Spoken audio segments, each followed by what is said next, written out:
अंधकार में घूम रहे हैं। गोस्वामी जी ने कहा, आचार्य जी हम लोग कहाँ सो रहे हैं? मोह निशा। मोह निशा सब सो बनिहारा, मोह निशा सब सो बनिहारा, मोह निशा सब सो बनिहारा, मोह निशा सब सो बनिहारा, देखत सपने अनेक प्रकारा, देखत सपने अनेक प्रकारा, मोह निशा सब।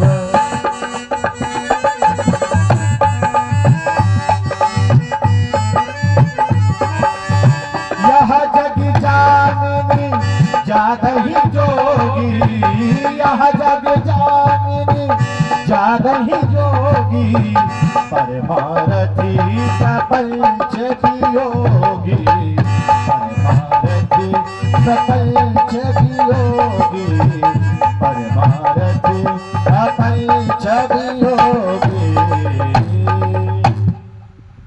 तो भामारे प्रकाश, हम लोग मोह में भटक रहे हैं। कहाँ? और मोह को रात्रि की संज्ञा दी गई। रात्रि माने अंधकार।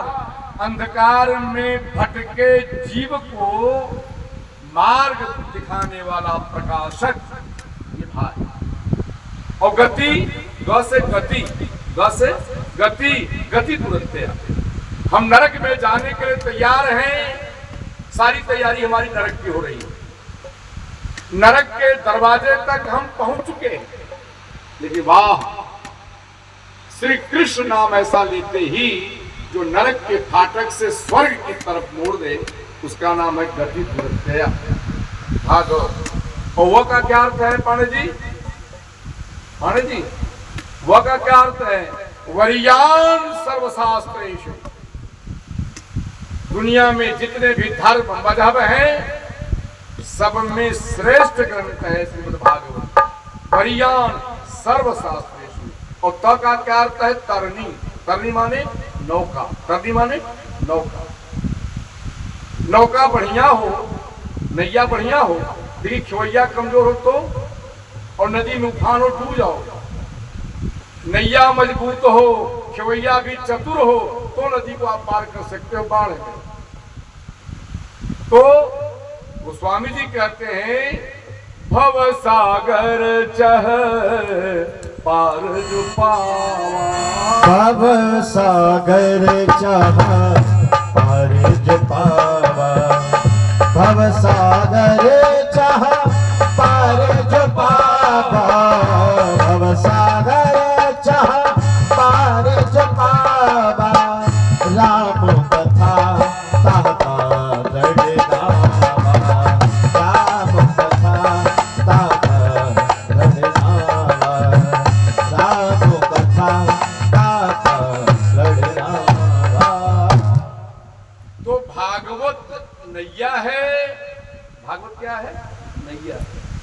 और इसका खेवैया कौन है? कन्हैया। कौन है? भागवत रूपी सुदृढ़ नैया का खेवैया सर्वज्ञ कन्हैया है।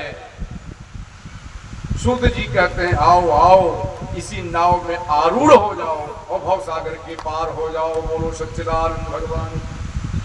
कहा महाराज जी, ये कथा कब कही गई? कथा कब कही गई भागवत की? इसके पहले काल प्याल मुखग्रास त्रास निर्नाश हे तबे, श्रीमद् भागवतम शास्त्रम कलौ कीरेण भाषितम।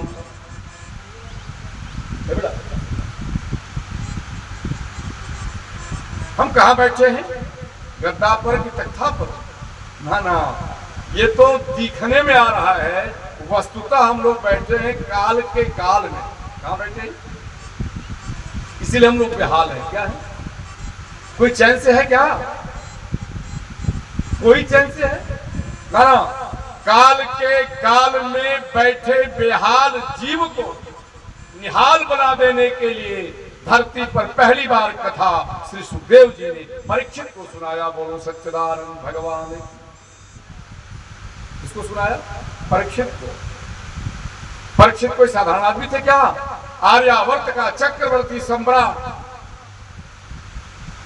पांडवों का वंशज, जिसके पूर्वजों की पहरेदारी कृष्ण करते थे, जिसके पूर्वजों गलत श्री कृष्ण हाँकते थे, उस परंपरा का महान राजा, जवान राजा, ऐश्वर्यशाली राजा जवानी में ही कथा सुनने के लिए तत्पर। कारण क्या था वो विषय? और दुनिया का सबसे बड़ा मुनि परमहंस, ये पढ़ जी, समय नहीं है लेकिन बता ही देते। सुखदेव जी महाराज सुख रूप में आए हिमालय की उपत्यका पर। मैया ने कहा हमें अमर कथा सुनाओ, मैं मर जाती हूँ, हमारी मुंड की माला बना के आप धारण करते हो, मैं मरती रहूं, आप अमर रहो, ये पति पत्नी का संबंध नहीं है, आप अमर तो मैं भी अमर। क्या चीज? आप अमर तो मैं भी अमर, या तो मुझे अमर बनाओ या तो आप भी मरो। भगवान ने कहा कि ठीक है, मैं तुम्हें अमर कथा सुनाता हूँ। देख लो कोई है नहीं जो कि अति गोपनीय है। देख लिया कहानी। भगवान शंकर जी कहने लगे, देखो एक वक्ता हो और एक श्रोता, हुंकारी भरनी पड़ती। एक राजा था, बाप को कहना ही पड़ेगा हूँ, तब हम आगे कहेंगे। उनकी एक रानी भी थी, तब हूँ कहेंगे तब आगे बढ़ेंगे। ऐसे ही कथा चलती रही। जब 10वां स्कंध आया, उद्धव कृष्ण का संवाद होने लगा 11 स्कंध में, तो माता जी को नींद आई। क्यों मालूम? जहां सुख मिलता है वही नींद आती है। तो कथा में बहुत सुख मिलता है, इसलिए नींद आती है। चतुर लोग खंभे के पास बैठते हैं। कहाँ बैठते हैं?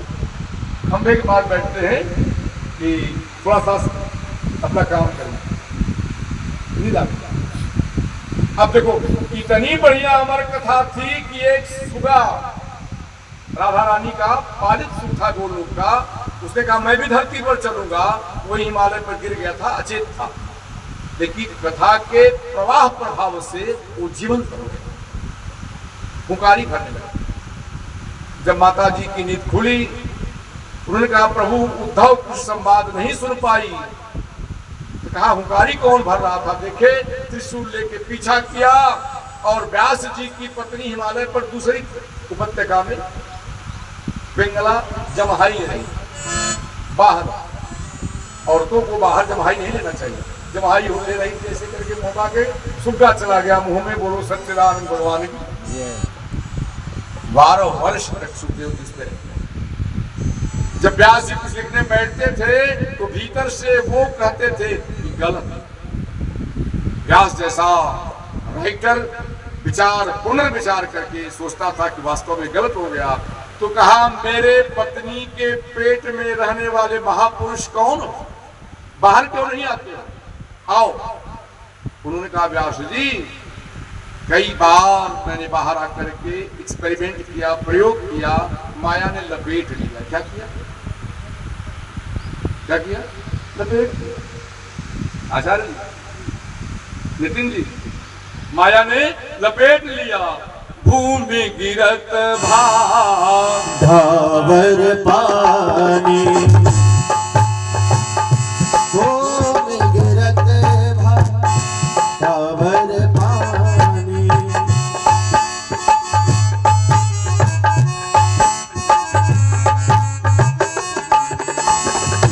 भूमि गिरत भार धावर पानी, भूमि गिरत भार धावर पानी, तिम जीवहि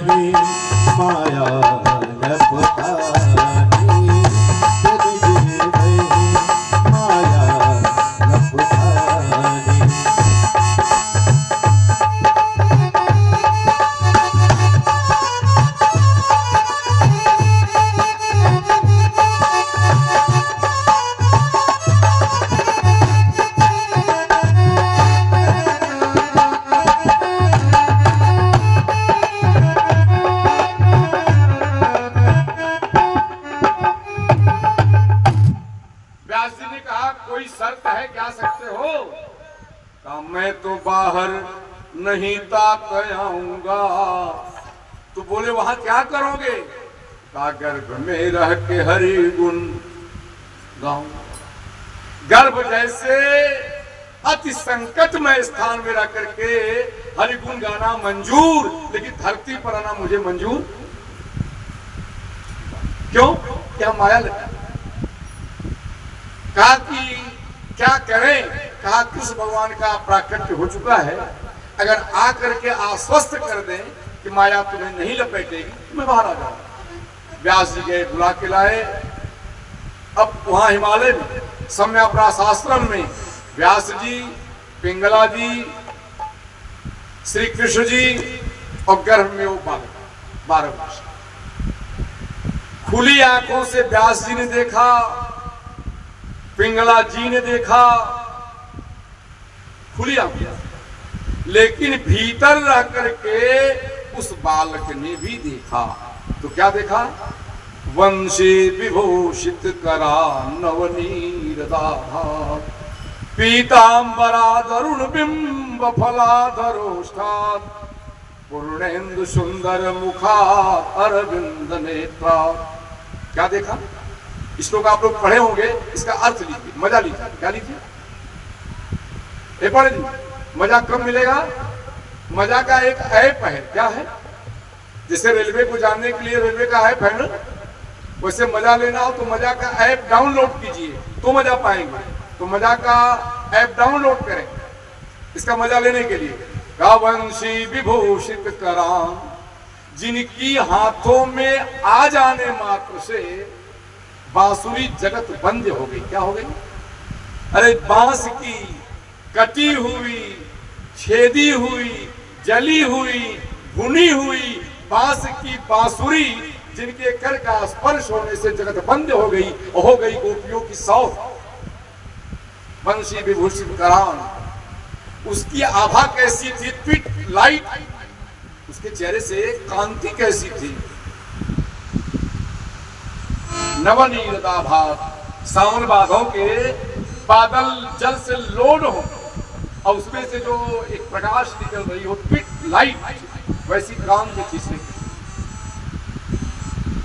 अब काले काले श्याम श्याम रंग पर अगर पीला पीला पहना दिया जाए तो रंगा मेजी बढ़िया बैठती है। काले व्यक्ति को पीला पहना दिया जाए तो खिल उठता है। क्या होता है? खिल उठता है। पीतांबराद अरुण बिंब फलाधरोष्ठात्, भगवान को होठ कैसे थे नारायण? लाल लाल। कैसे थे?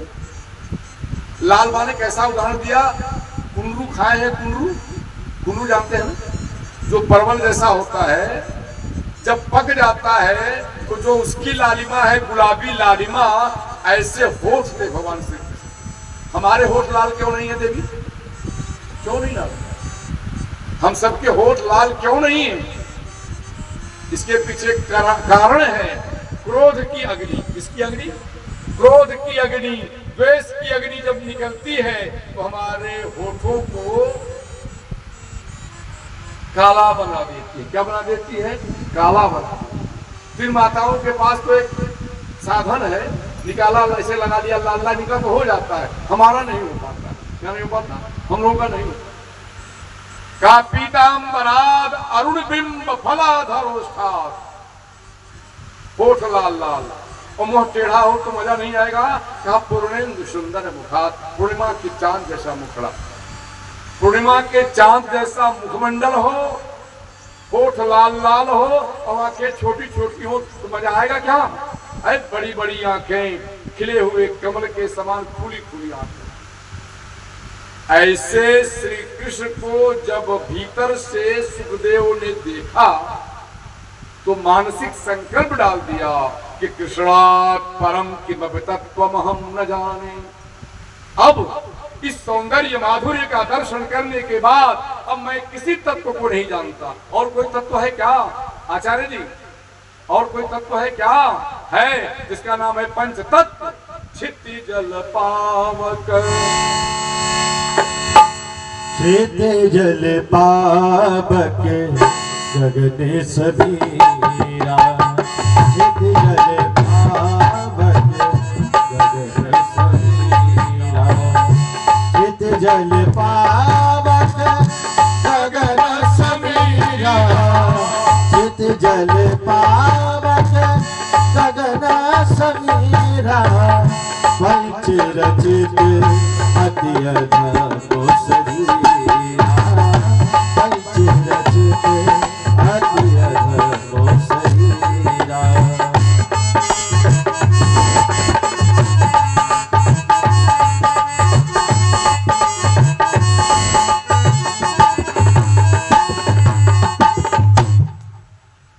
अब देखो संकल्प डाल दिया कि कृष्ण को छोड़ के मैं किसी को नहीं जानता, न माई न बाप, त्वमेव माता च पिता त्वमेव, त्वमेव बंधु च सखा त्वमेव। संकल्प डाल दिया, तुरंत प्रयोग भी हो गया। नार बेवाई के साथ प्रकट हुए, नालक छेदन नहीं हुआ और खर खर खर खर निकल पड़े, पिंगला जी मर गए। क्या हो गई? अरे नार से जो खींच देगा, 12 वर्ष का बेटा, पिंगला जी मर गए। इतना महान पुरुष बेटा हुआ व्यास जी का, अब वो चला जा रहा है नंग धड़ंग। व्यास जी कह रहे हैं पुत्र पुत्र ठहर जाओ ठहर जाओ। पुत्रेति पुत्र पुत्र पुत्रेति तन्मय तया। तन्मय तया माने अपने को भूल गए, अब वो पुत्र ही याद आ रहा है। ऐसे ही पुत्र मोह की स्थिति हो गई व्यास के हृदय में। लेकिन जो जा रहा था उसके हृदय में कोई वो नहीं, उसके हृदय में। अब व्यास जी ने एक प्रयोग किया, तेरी मैया मरी मन में वेदना भरी, अस्थि संचय न लाला तूने उसकी करी। अरे तुम बेटा हो तो लौट आओ, तेरी मां मर गई, उसका अस्थि संचय करो, पवित्र तीर्थ में बहाओ, ये बेटे का कर्तव्य है, लौट आओ। लेकिन नहीं लौट, चले जा रहे थे। सुंदर सुंदर गंधर्व कन्याएं ज्योतियां नग्न स्नान कर रही थी सरोवर। अरे हिमालय 12 वर्ष का जवान चला जा रहा था, वो नग्न स्नान कर रही थी। जब व्यास जी गए, पकी पकी तरी बड़ी बड़ी दाढ़ी, तो लड़कियों ने कहा यही वस्त्र लाओ, बुढ़वा आ रहा है, कौन आ रहा है? तो व्यास जी तो कभी थे, रुक गए। कहे पुत्रियों, मैं तेरे बाप के बाप के बाप के बाप का बाप, तुम मेरी गोद में नग्न बैठ सकती हो? मेरा जवान बेटा चला गया तो तुम नग्न थी, अब वस्त्र क्यों पहन रही? माने उन गंधर्व कन्याओं ने सुखदेव जी के बारे में जो कहा, उनके परमहंस होने का परिचायक है। कान स्त्री पुंभिधा तव सुतस्य विभक्त दृष्टे।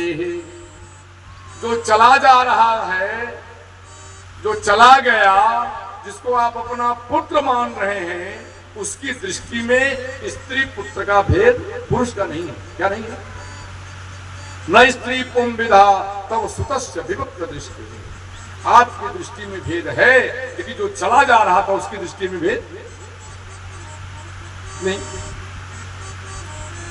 यही सुखदेव जी जब परीक्षित को कथा सुनाने बैठे शुकताल में, तो स्वर्ग से देवता भी आए। ये कथा श्रवण करें, कहता चाहे बाउल का चाहे और सुनता का चाहे सरेक। कहता चाहे बाउल और सुनता का चाहे सरेक। हमें बाउल बनाए थे, आप लोग सरेक हुए। सुखदेव जी जब कथा सुनाने बैठे तो आर्यावर्त की प्रतिभाएं, इंटेलिजेंस ग्रुप ऑफ आर्यावर्त, छोटी मोटी सभा नहीं थी, ऐसी सभा अभी तक जुड़ी ही नहीं धरती पर। अभी कल चर्चा होगा सभा। स्वर्ग से इंद्र को आगे करके जो उनकी अमूल्य धरोहर थी, अमूल्य धरोहर माने अमृत, जिस अमृत के लिए कितना पापड़ बेलना पड़ा, वो अमृत पूरा का पूरा लेकर के धरा हुआ अमृत इंद्र आगे आगे, सारे देवता पीछे पीछे। सारी सभा ने देखा देवताओं को आते हुए। इंद्र ने कहा महाराज, आपके जजमान की समस्या है कि सांप काटेगा मर जाएगा 7 दिन, तो ये लो महाराज, इसको अमृत पिला दो, अमर हो जाए। क्या हो जाए? सुखदेव जी गदगद हो गए कि वाह, लोग कहते थे कि देवता स्वार्थी हैं, ये तो परमार्थी है। क्या है? लेकिन नारायण